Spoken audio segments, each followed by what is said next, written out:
রাত্রি কেন কালো, সূর্যি মামা কোথা তাইকা পাইল এত আলো, ফুলগুলো নানান রঙের কেমন করে হয়, পাতাগুলা সবুজ বটে ফুলের মতো নয়, আবার দুধ কেন এত সাদা, মরিচ কেন জাল,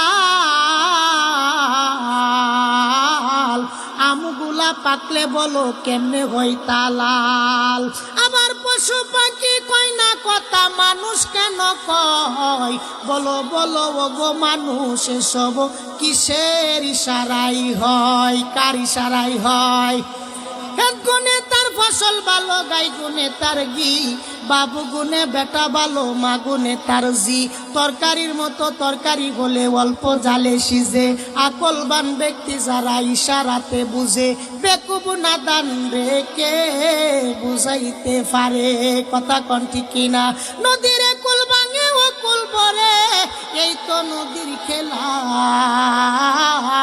সকাল বেলার ধনীরে তুই ফকির, সন্ধ্যা বেলা ভেঙে গেলে মেলা রে আর জমে না, ডুবে গেলে বেলা রে আর উঠে না, কাক কালো কোকিল কালো, কালো মাথার কেশ, এর সে বেশি কালো মনের হিংসা লেজ, নিম তিতা নিন্দা তিতা আরো তিতা খর, এর সে বেশি তিতা 203-এর গড়, আলো গোল পয়সা গোল গোল আলো গোল, এর সে বেশি গোল মনের গন্ডগোল, আজ আছি ভাই কাল থাকবো না,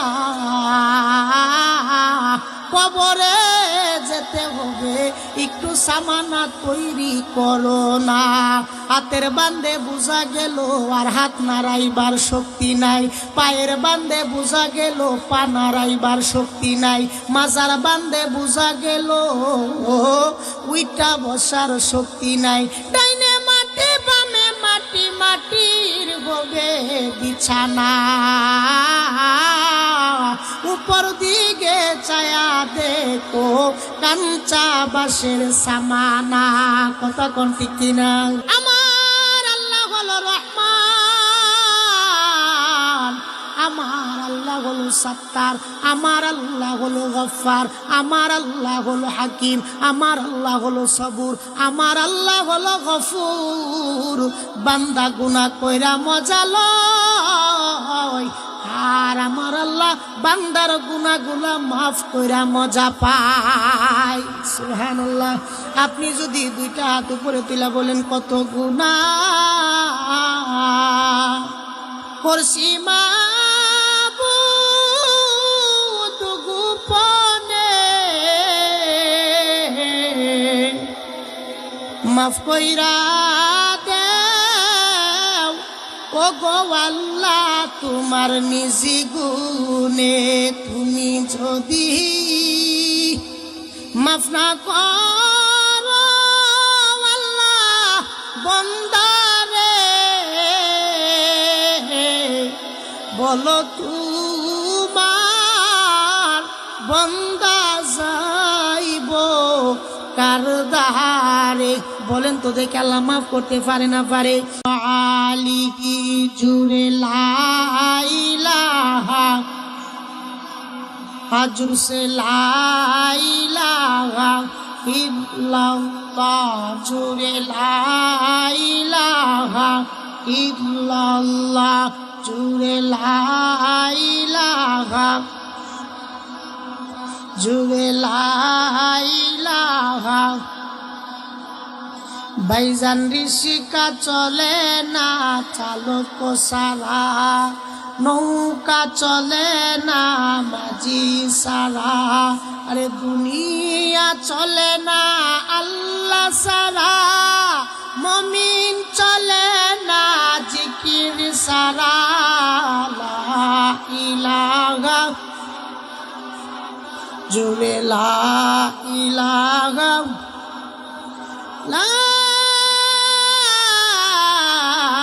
ইলাহা ইল্লাল্লাহু মুহাম্মাদুর রাসূলুল্লাহ, জুড়ে সুরে পড়ি সাল্লাল্লাহু আলাইহি ওয়াসাল্লাম। আলহামদুলিল্লাহ,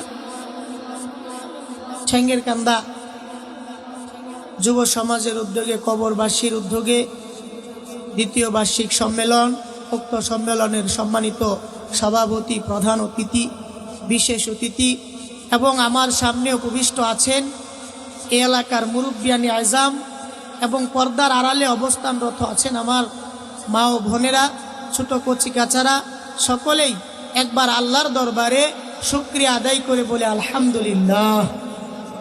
আমি আপনাদের সামনে পবিত্র কালামুল্লাহ শরীফ থেকে একখানা আয়াত তেলাওয়াত করেছি এবং রসুলের অসংখ্য অগণিত হাদিস থেকে একটা হাদিসের কিছু অংশ আপনাদের সামনে পাঠ করেছি। আল্লাহ যদি চাই এর উপর কিছু আলোকপাত করব ইনশাআল্লাহ।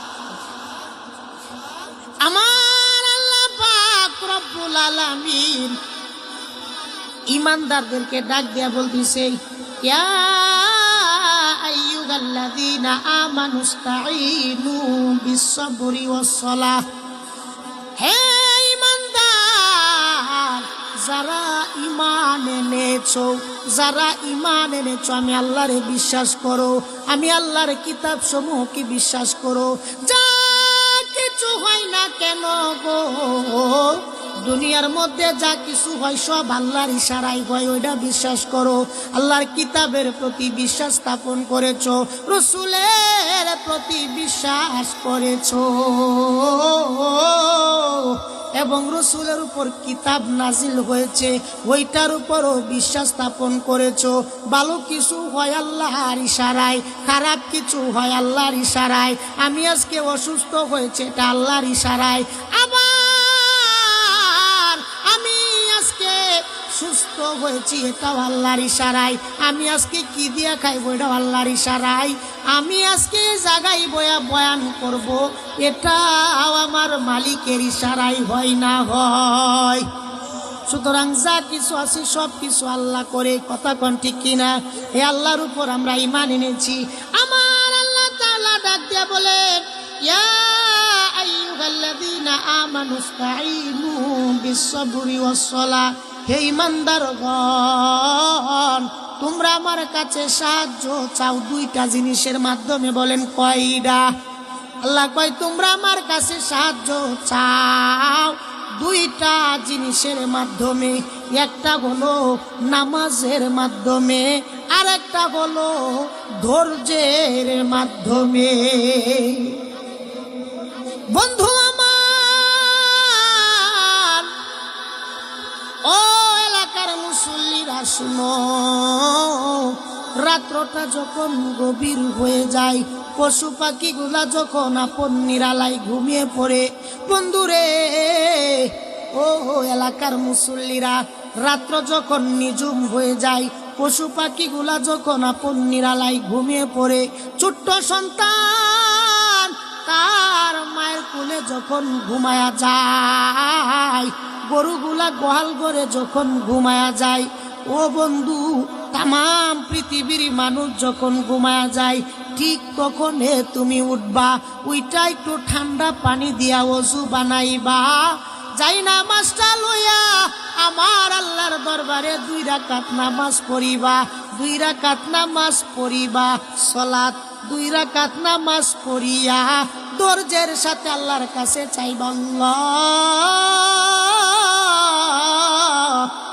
ও আল্লাহ, জিন্দেগিতে যত গুনাহ করছি সব তুমি মাফ করে দাও। বলেন তো দেখি আমার আল্লাহ মাফ করতে পারে না পারে? আমার আল্লাহ হলো রহমান, আমার আল্লাহ হলো সত্তার, আমার আল্লাহ হলো গফফার, আমার আল্লাহ হলো হাকিম, আমার আল্লাহ হলো সবুর, আমার আল্লাহ হলো গফুর। বান্দা গুনাহ কইরা মজা লয়, আর আমার আল্লাহ বান্দার গুনাহগুলা মাফ কইরা মজা পায়। সুবহানাল্লাহ। আপনি যদি 2টা হাত উপরে তুলে বলেন কত গুনাহ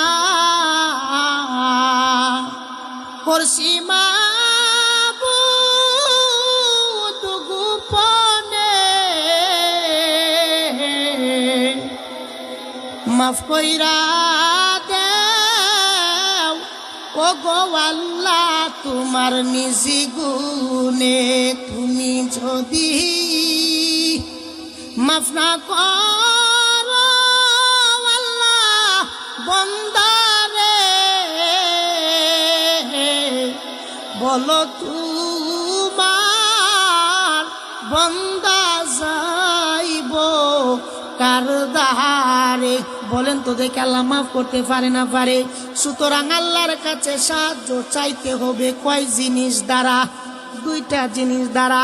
একটার নাম হলো সালাত, আরেকটার নাম হলো ধৈর্য সবর। কয়টা জিনিস? আরে ঠ্যাঙ্গের কান্দার মুসলমান,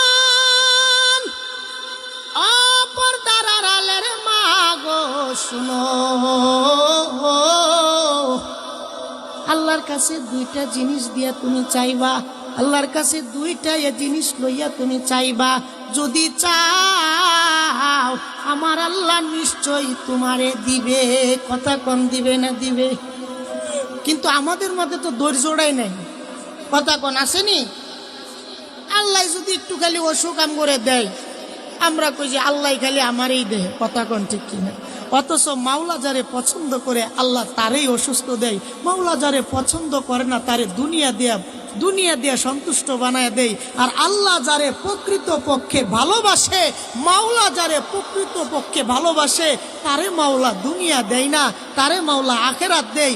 দুনিয়া তো আল্লাহর কাছে দাম নাই, এজন্য কাফের বেদিনকে আল্লাহ দিয়া দেয়। কিন্তু মমিন বান্দা যে, প্রকৃত মমিন বান্দা যে, ওই বান্দারে আল্লাহ তাআলা দুনিয়া দিয়ে খুশি করে না। বরং আল্লাহ বলে, বান্দা দুনিয়া তো কয়েকদিনের, আমি তোরে দুনিয়া দিলাম না, বরং আমার জান্নাতটা তোর জন্য বরাদ্দ করে রাখলাম।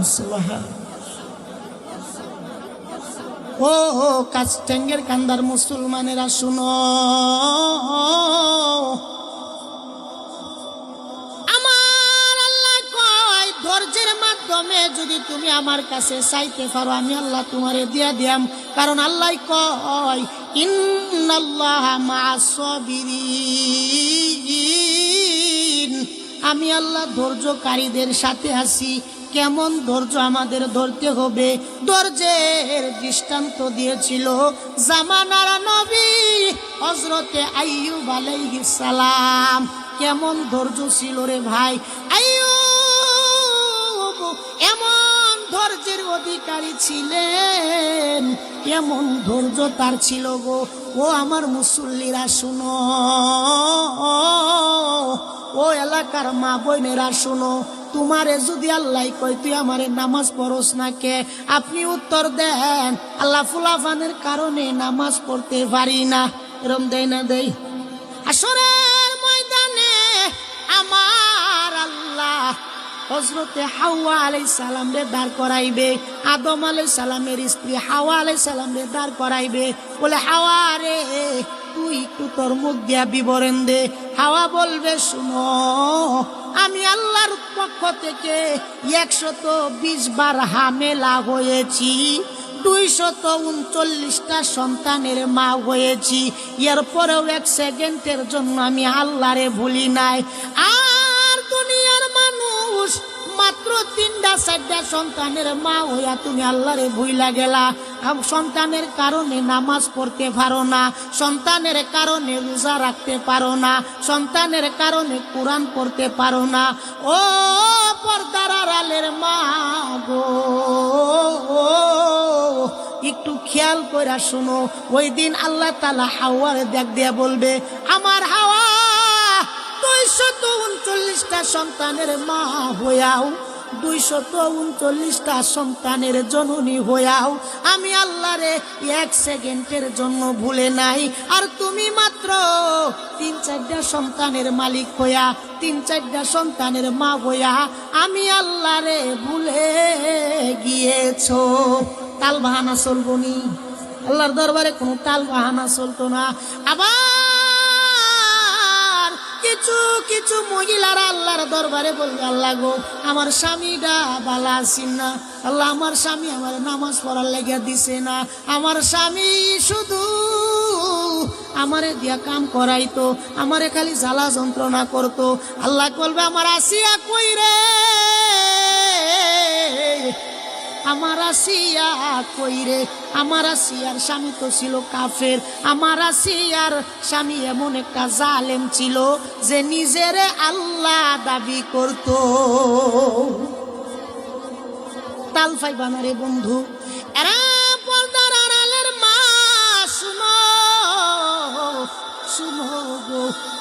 দিলের কান দিয়া কথাগুলা বইলা যায়, আমার জবান দিয়া কথাগুলা বইলা যায়। তুমি তোমার দিলের কর্ণকর দিয়া শুনো গো মা। মাগো ও মা, আসিয়া কেমন স্বামীর ঘর করছে, যে স্বামীটা নিজেরে আল্লাহ দাবি করত, কিন্তু আসিয়া নিজের স্বামীর আল্লাহ মানত না। সে মুসার আল্লাহ রে আল্লাহ মানত, মুসারে নবী মানত। এরকম ভাবে আসিয়া যেদিন এলাকার মানুষে বলা বলি করে তুমি কেরম খোদা হইছো, আসিয়ার স্বামীর নাম ফেরাউন, নাম গিয়াজিন। ফেরাউন ফেরাউন রে, তুমি কেমন খোদা হইছো, তোমার ঘরের বিবি তোমারে মানে না। দেখেন ঠিক কিনা? তুমি কেমন খোদা হইছো, তোমার ঘরের বিবি তোমারে মানে না, সুতরাং আগে তোমার বিবি রে মানাও। এবার ফেরাউন রাগে ফায়ার বলে, আসিয়া রে, জীবনটা বড় আমি তোর সাথে কাটাইছি, তুই আমার জীবন সঙ্গিনী, তুই আমার সহধর্মনী। এখন তুই যদি আমারে আল্লাহ না মানস, তাহলে সমাজের কেউ আমারে আল্লাহ মানতো না, খুদা মানতো না। সুতরাং তুই আমারে খুদা মাইনা ল। আসিয়া ডাক দিয়া কই, ফেরাউন শুনো গো, প্রয়োজনে আমি আমার জীবন দিয়ে দিতে পারি, এরপরেও তোমার মতো কাফের রে আমি আল্লাহ মানব না। যখন এই কথাটা বলছে, ফেরাউনের মাথা নষ্ট হয়ে গিয়েছে। ফেরাউন কয়, আসিয়ার হাত গুলারে বান, পা গুলারে বান, রোদ্রের মধ্যে নিয়ে দে। মরুভূমির বালির মধ্যে আসিয়ারে শুয়াইয়া দিয়েছে। আসিয়া চোখ দিয়া পানি সারে, আর ফেরাউনের যত নির্যাতন আছে সব তার উপর সারে।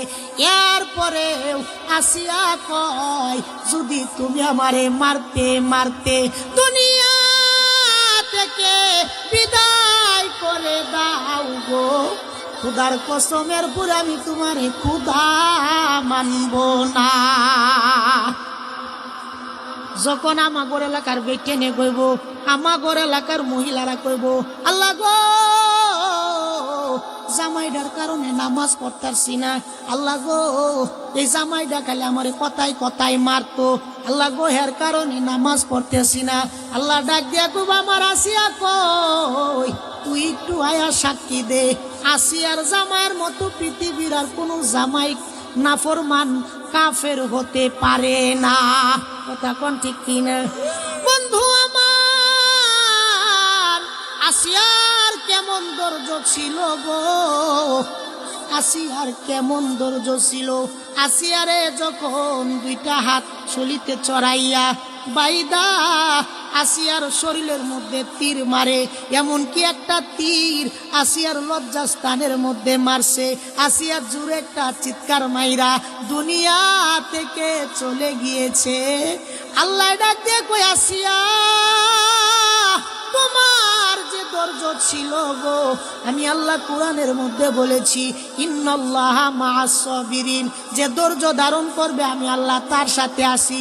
সুতরাং আসিয়া রে, তুমি আমার, আমি আল্লাহ হলাম তোমার। ধৈর্যের কেমন দৃষ্টান্ত দিব।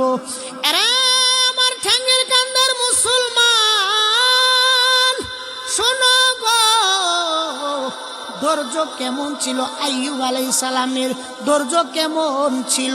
লাগাতার 18 বছর পুকাই খাইছে, কোনদিন আল্লাহর কাছে একটু দোয়াও করে না, আল্লাহ তুমি আমারে সুস্থ বানায়া দেও, এরকম দোয়া কোনদিন করে না।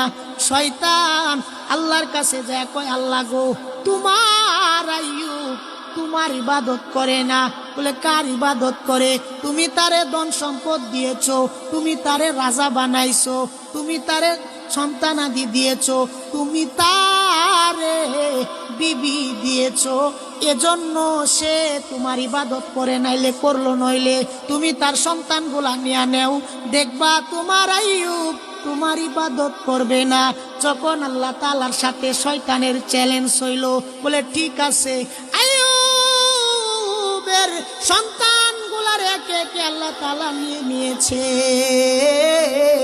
আইয়ুবের একটা সন্তান হারাই, বলে আলহামদুলিল্লাহ। বন্ধু আমার, বাবার কাঁধের মধ্যে সন্তানের লাশ, এটা কিন্তু বড় কষ্টের একটা বিষয় হয়ে যায়। বাবার কাঁধের মধ্যে সন্তানের লাশ, এটা কিন্তু বড় কষ্টের বিষয় হয়ে যায়।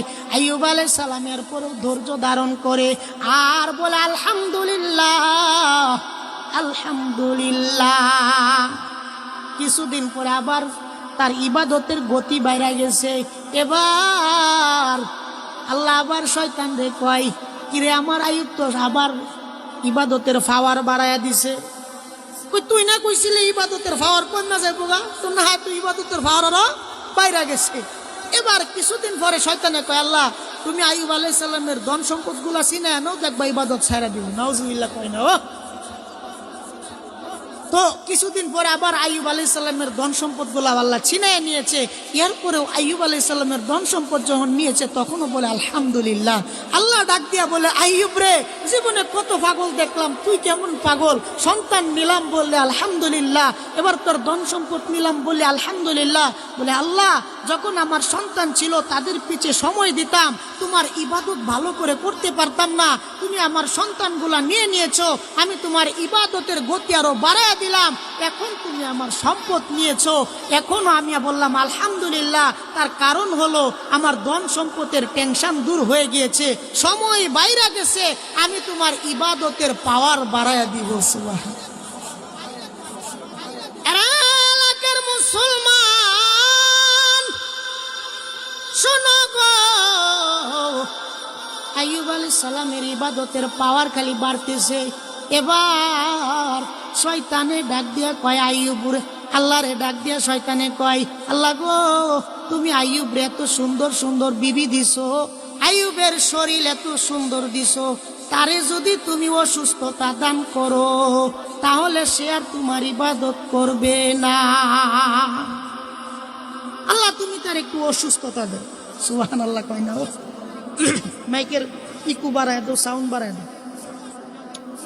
এবার আইয়ুব আলাইহিস সালাম আবার যখন আল্লাহ তাআলার পক্ষ থেকে সিদ্ধান্ত হয়েছে আইয়ুব অসুস্থ হয়ে যাবে, বন্ধু আমার আইয়ুব অসুস্থ হয়ে গিয়েছে। হাত নড়াইতে পারে না, পা নড়াইতে পারে না, মাথা নড়াইতে পারে না, উইটা বসার শক্তি পর্যন্ত আইয়ুব পাইতেছে না। দিন যায় আর দিন যায়, আইয়ুবের শরীরটা শুধু দুর্বল হয়ে যায়, দুর্বল হয়ে যায়। হঠাৎ আইয়ুব আলাইহিস সালাম তাকা দেখে গো, তার বৃদ্ধ আঙ্গুলের মধ্যে পচন ধরেছে। বৃদ্ধ আঙ্গুল পচন ধরছে, আস্তে আস্তে আস্তে আস্তে ওই পচন উপরের দিকে উঠতেছে। ওই পচনের জায়গা থেকে দুর্গন্ধ বের হয়, আর বড় বড় পোকা আইয়ুবরে খায়। পোকার গন্ধ, শরীর পচার গন্ধে এলাকার মানুষজন সবাই বলে, আইয়ুব তুমি আমাদের এলাকা থেকে বাহির হয়ে যাও, কারণ তোমার শরীরের গন্ধে গো আমরা এলাকায় থাকতে পারতেছি না গো আইয়ুব। ও আইয়ুব, তুমি আমাদের এলাকা থেকে সইরা যাও। আইয়ুবের যেগুলা বিবি ছিল প্রত্যেকটা বিবি আইয়ুবের শরীরের গন্ধে আর থাকতে পারে না, বলে স্বামী গো আমাদেরকে তালাক দিয়ে দেন। আইয়ুব তো নবী ছিল, আমাদের মতো জালেম ছিল না, কতক্ষণ ঠিক কিনা। আইয়ুব ডাক দিয়ে বলে, বিবিরা শুনো, তোমাদের যদি মন চাই তোমরা থাকো, আর যদি মন না চাই তাহলে তোমরা চলে যাও। একে একে সব বিবি চলে গিয়েছে, কিন্তু একজন বিবি যার নাম ছিল রহিমা, রহিমা তার পায়ের কিনারায় বৈশা বৈশা তার সেবা যত্ন করে, কখনো মাথার মধ্যে জলপট্টি দিয়া দেয়, কখনো শরীরটা একটু মুছায়া দেয়, কখনো জিব্বাটা বাহির কইরা আইয়ুবের পুকগুলা জিব্বা দিয়া সরায়া দেয়। ঠ্যাঙ্গের কান্দার মুসলমান, ও পর্দার আড়ালের মা গো, তো কথা খেয়াল করে শুনো গো মা, তোমার জামাইয়ের যদি একটু অসুখ হয়ে যায়, এক মাস যদি গরম হইয়া থাকে, তারপরে তোমার নাকটা খুশ হয়ে যায়, কপালটা খুশ হয়ে যায়, মরার বেড়া মরতেও পারে না। এখন ঠিক কিনা? হয়নি রো। কিন্তু আইয়ুবের স্ত্রী ছিল একটু ধৈর্যশীল মহিলা। আইয়ুবের ওই স্ত্রী ছিল একজন দিনদার সলেহা নারী, যার নাম ছিল রহিমা। রহিমা সবাই যখন চলে গিয়েছে, অন্যান্য বিবিরা সুখের দিনে ছিল, অন্যান্য বিবিরা সুখের দিনে ছিল, কিন্তু দুঃখের দিনে কেউ নয়। আর রহিমা ডাক দিয়া বলে, আইয়ুব গো, আমি সুখের দিনে তোমার সাথে ছিলাম, দুঃখের দিনে তোমার ছেড়ে যাব না। এটাই তো স্ত্রী, কথা কোন ঠিক কিনা? জীবনে সুখ আর দুঃখ যদি বন্টন করে না নিতে পারে, এর মতো বেডির স্ত্রী অনেক যোগ্যতা আসেনি। আর আপনিও যদি আপনার বিবি সাহেবের সুখটা নিলেন কিন্তু কষ্টটা নিলেন না, তো আপনাদেরও স্বামী হওয়ার যোগ্যতা নেই। কথা কোন ঠিক কিনা? এখন আপনার বিবি সাহেব যদি একটু অসুস্থ হয়, তা আপনি খালি খুসখুস করেন, এই মেজায় ভাল লাগে না তোর। আর না, এটা তো ইসলাম শিখায় নাই। ইসলাম শিখাইছে যখন সুখে থাকবেন তখনও দুইজন একসাথে, যখন কষ্টে থাকবেন তখনও দুইজন একসাথে থাকবেন। এখানে তো ধৈর্যের একটা বিষয়। বন্ধু আমার শুনো গো, আইয়ুবের কেমন ধৈর্য ছিল। তারা তামাম শরীর পুকে খেয়েছে, এরপরেও কোনোদিন আইয়ুব আল্লাহর কাছে বলে নাই, আল্লাহ গো তুমি আমার অসুখটা বালা কইরা দাও। এরকম কথা আইয়ুব কোনোদিন বলে নাই। একদিন জিব্রাইল আইয়ুবের কাছে আইসা সালাম দিয়েছে, আইয়ুব সালামের উত্তর নেই না। মনে হয় 1 মিনিট পরে আইয়ুব সালামের উত্তর দিয়েছে। জিব্রাইল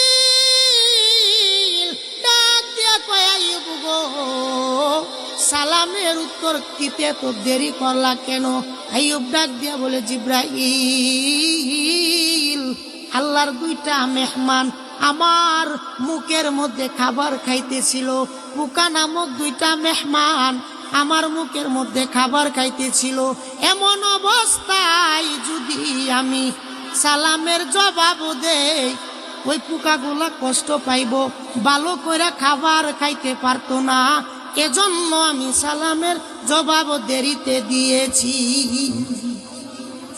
বন্ধুরা আমার, আইয়ুব আলাইহিস সালাম এত পরিমাণ ধৈর্য আল্লাহ তারে দিছে।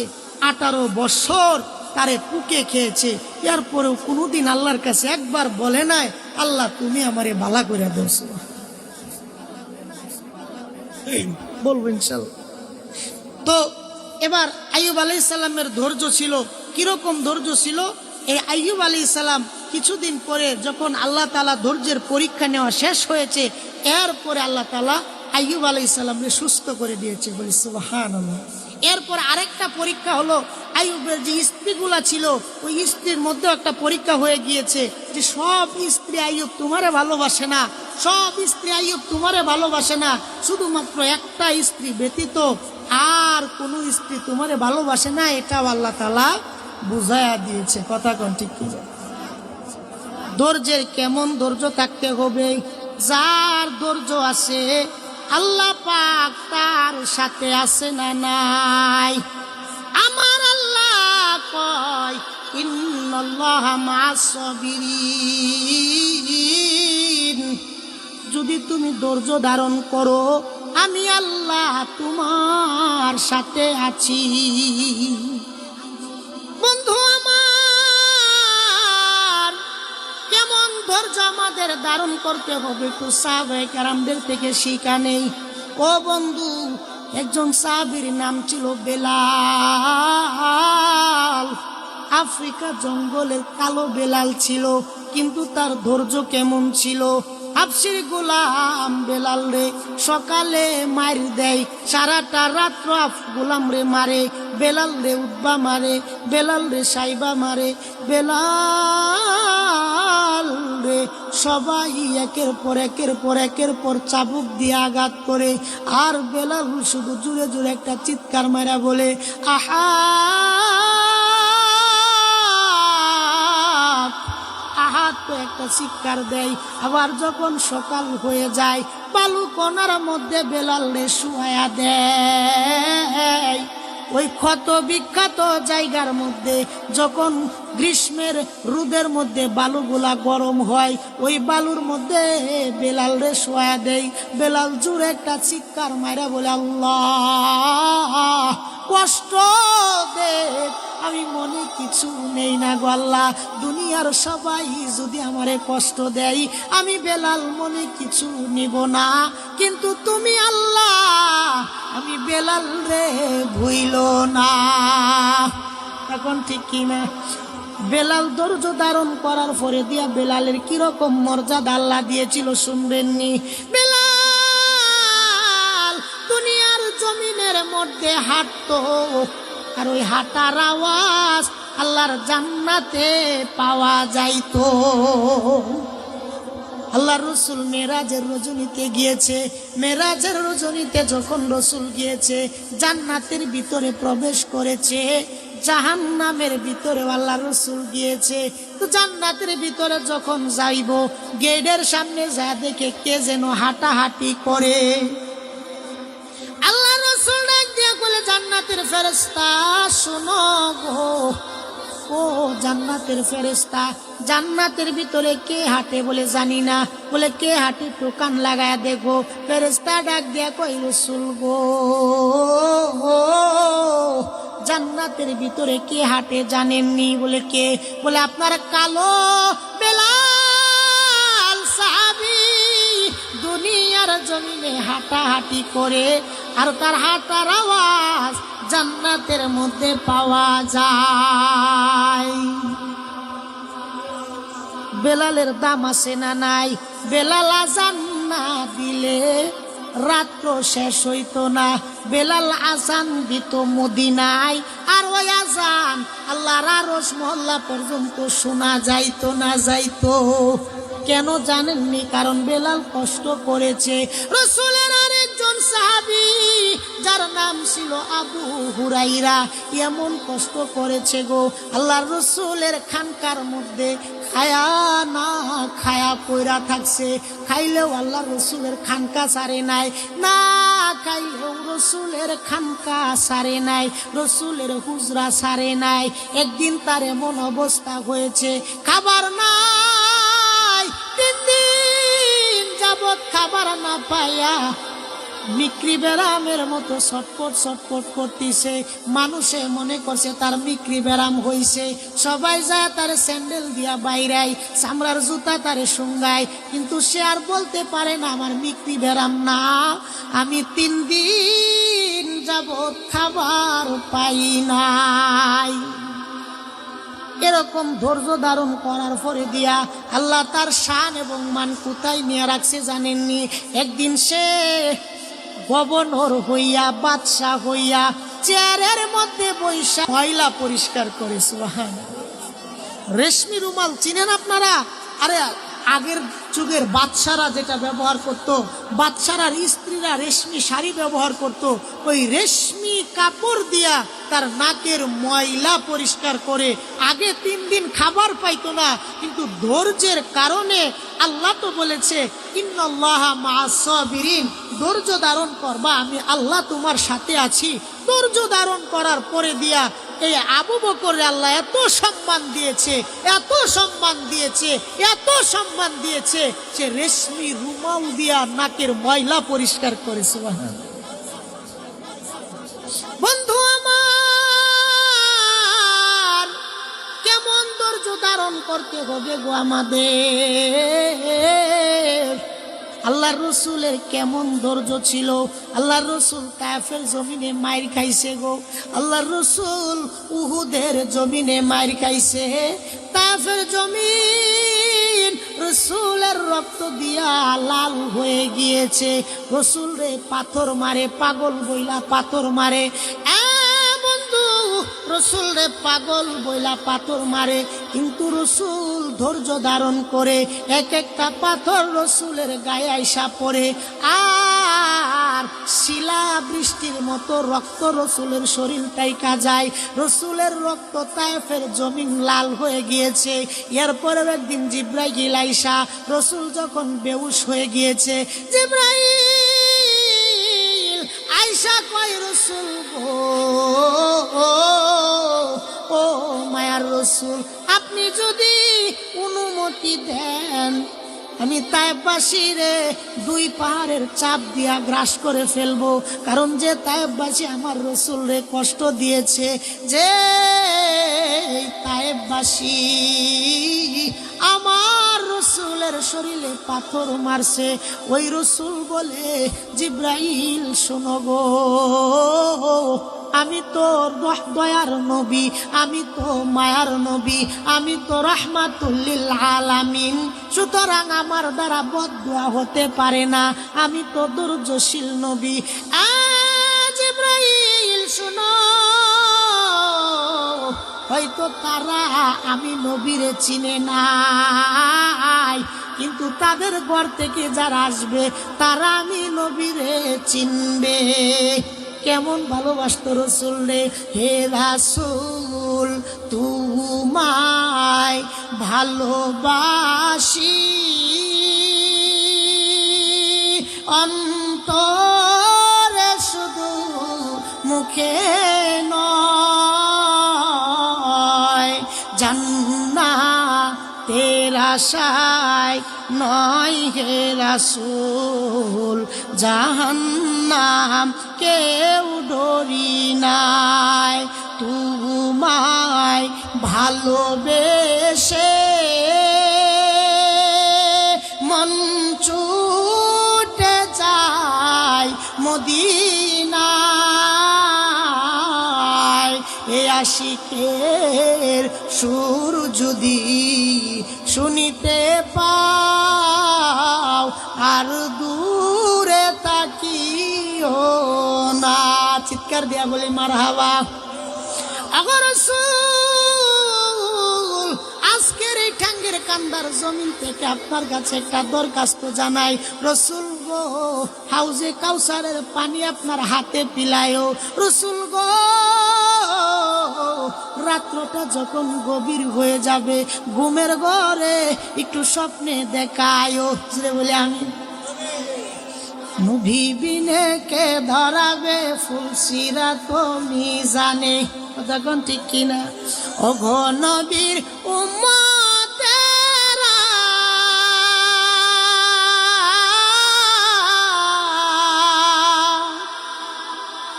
হয়ে আছেন দিশে হারা, দান দান শহীদ করিল উহুদেরই ময়দানে, নবী বিনে কে দাঁড়াবে ফুলসিরাত মিজানে, বলেন নবী বিনে কে দাঁড়াবে ফুলসিরাত মিজানে, নবী আমার জীবন ভরে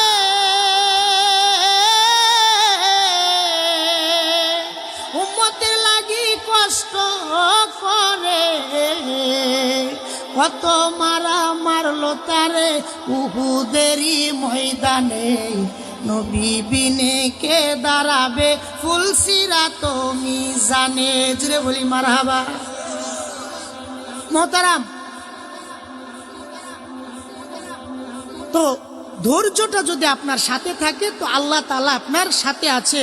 এজন্য আল্লাহ পাক যেন আমাকে আপনাকে আইয়ুবের মতো ধৈর্য দান করে, আল্লাহ পাক যেন আমাকে আপনাকে নবীর মতো ধৈর্য দান করে, আল্লাহ পাক যেন আমাকে আপনাকে বেলালের মতো ধৈর্য দান করে, আল্লাহ পাক যেন আমাকে আপনাকে আবু হুরায়রার মতো ধৈর্য দান করে। সকলে বলি আমিন। ধৈর্যের কেমন পাওয়ার আরেকটা কথা বইলা বয়া নীতি টানবো। বন্ধু আমার, জান্নাতি মানুষ কেমন হবে? জান্নাতি মানুষ কেমন হবে? বলে জান্নাতি মানুষ কেমন হবে জানোনি? হযরত আদম আলাইহিস সালামের মতো লম্বা হবে, কেউ বাইটা থাকতো না, কেউ খাটো থাকতো না, সবাই আদমের মতো লম্বা হবে। জান্নাতি মানুষের চেহারা কেমন থাকবে? হযরত ইউসুফ আলাইহিস সালামের মতো চেহারা থাকবে। জান্নাতি মানুষের কণ্ঠ কিরকম থাকবে? হযরত দাউদ আলাইহিস সালামের মতো কণ্ঠ থাকবে। জান্নাতি মানুষের ধৈর্য কেমন থাকবে? বলে হযরত আইয়ুব আলাইহিস সালামের মতো ধৈর্য থাকবে। জান্নাতি মানুষের চরিত্র কেমন হবে? আমাদের নবী মুহাম্মাদুর রাসূলুল্লাহর মতন চরিত্র আল্লাহ দিবেন। ও বন্ধু আমার, ধৈর্য যারা ধরছে তাদের জীবন হয়েছে সফল, আর যারা ধৈর্য ধরতে পারে নাই তাদের জীবন হয়ে গিয়েছে বিফল। এজন্য আল্লাহ তাআলা বলেন, হে ইমানদারগণ, তোমরা যদি আমি আল্লাহর কাছে চাও তাহলে নামাজ আর ধৈর্যের মাধ্যমে চাও। ইন্নাল্লাহা মা'আস সাবিরিন, আমি আল্লাহ ধৈর্যকারীদের সাথে আছি। যার ধৈর্য নাই আমি আল্লাহ তার সাথে নাই। কথা কোন ঠিক কিনা? যদি কোনো কাফের বেদিন আল্লাহর কাছে চায়, আল্লাহ তারে দিয়া দূর করে দেয়। আর যদি কোনো মুমিন বান্দা আল্লাহর কাছে চায়, আল্লাহ তারে দেয় না। ফেরেশতারা কয়, আল্লাহ তুমি দেও না কেন? সে না তোমার মুমিন বান্দা। আল্লাহ ডাক দিয়া কয়, ফেরেশতা শুনো, আমার এই মুমিন বান্দা যে আমি আল্লাহরে আল্লাহ কয়া ডাকে, ওই ডাকটাতে আমার বড় মজা লাগে। ফেরেশতারা শুনো গো, আমার বান্দাই যে আমি আল্লাহরে ডাকে, ওই ডাকটা মজা লাগে, যদি দিয়া দেয় আর চাইতো না। এজন্য আমি আল্লাহ দিতে দেরি করি, যেন সে আমারে বেশি বেশি ডাকে। বন্ধু আমার, ধৈর্যের আরেকজন মানুষের নাম হলো সবার মা। কেমন ধৈর্য ছিল? ঠ্যাঙ্গের কান্ডের মুসলমান, শোনো গো, মার কেমন ধৈর্য আল্লাহ দিয়েছে। আপনি আর আমি যখন ছোট্ট ছিলাম, আমার মায় আমারে ডান কাঁধে নিয়ে শুয়াইছে, আমি ডান কাঁধে প্রস্রাব করে দিয়েছি।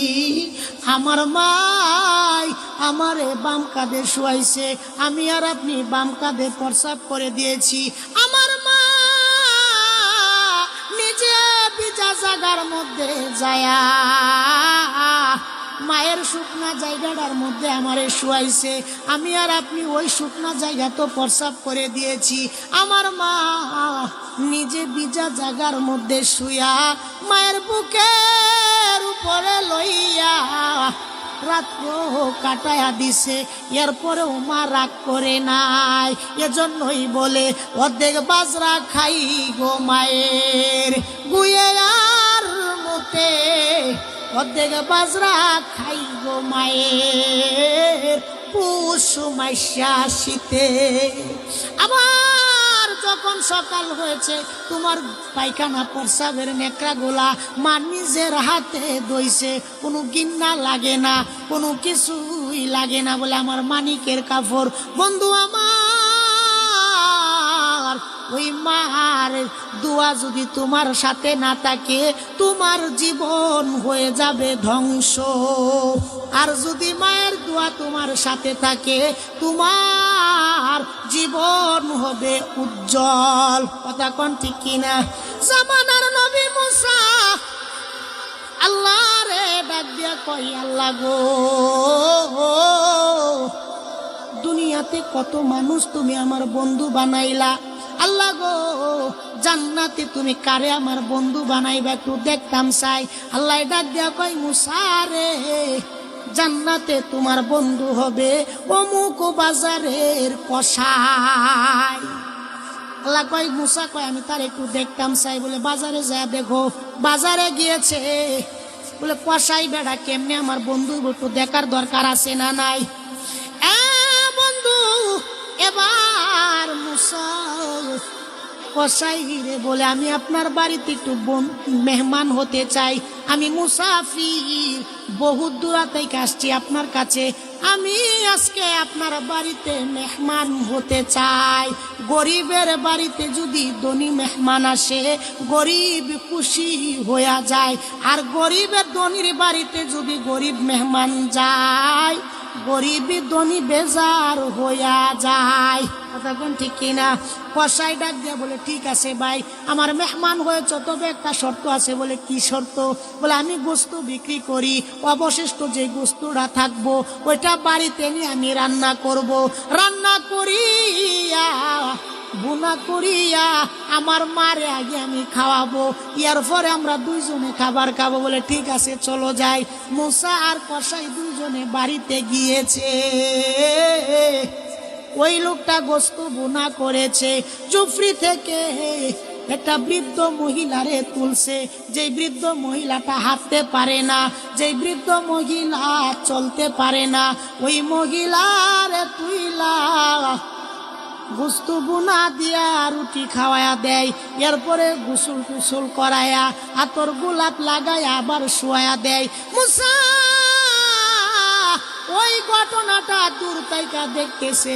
যখন ওই মহিলারে খাবার খাওয়া দেয়, মহিলা হাত তোলাও করে তুইলা কি যেন আল্লাহর কাছে চায়। এবার মুসা ডাক দিয়ে বলে ভাই, তুমি যেই মহিলারে খাবার খাওয়া দিয়েছো, এই মহিলা তোমার কি হয়, তার সাথে তোমার সম্পর্ক কি? বলে জামানার নবী মুসা, ওই মহিলাটাই হলো আমার জনম দুকুনি মা, আমি আমার মারে খাওয়া দেই। বলে বুঝলাম, তুমি তোমার মারে খাওয়া দেও, খাওয়ানোর পরে দিয়া তোমার মা তোমার জন্য কি যেন হাত তুইলা দোয়া করে, কি দোয়া করে আমার একটু শোনাও। কসাই ডাক দিয়া বলে মুসা গো, আমার মা তো মুরব্বী মানুষ, আমার মা মূর্খ মানুষ, বুঝে না, কিন্তু দুইটা দোয়া আমার জন্য আল্লাহর কাছে করে। বলে কি দুইটা দোয়া? বলে এক নাম্বার, আমার মা আমার জন্য দোয়া করে, আল্লাহ আমার সন্তানরে কোনোদিন তুমি রিজিকের অভাব দিও না। ও হুজুর, আল্লাহর কসম করে বলি, ওই দিন থেকে আমার কোনোদিন রিজিকের অভাব হয় নাই। আমার মার এক নাম্বার দোয়াটা কবুল হয়েছে। এবার মুসা ডাক দিয়া বলে কসাই গো, কত দেখি তোমার মার দুই নাম্বার দোয়াটা কি? বলে আমার মা তো মুরব্বী মানুষ, বুঝে না, আমার মা মূর্খ মানুষ, বুঝে না, আল্লাহর কাছে পাগলের মতো চাইতে থাকে। বলে দুই নাম্বার দোয়াটা কি বলো? বলে মুসা গো, দুই নাম্বার দোয়াটা হলো আমার মাই আল্লাহর কাছে কয়, আল্লাহ গো আমার সন্তান রে তুমি জান্নাতে মুসার সাথে বন্ধু পাতায়ো। মুসা ডাক দিয়া বলে কসাই শোনো শোনো গো, তোমার মার প্রথম দোয়াটা যেরকম আল্লাহ কবুল করেছে, দ্বিতীয় দোয়াটা আল্লাহ কবুল করেছে। মার দোয়ালনের দরকার আছে না নাই?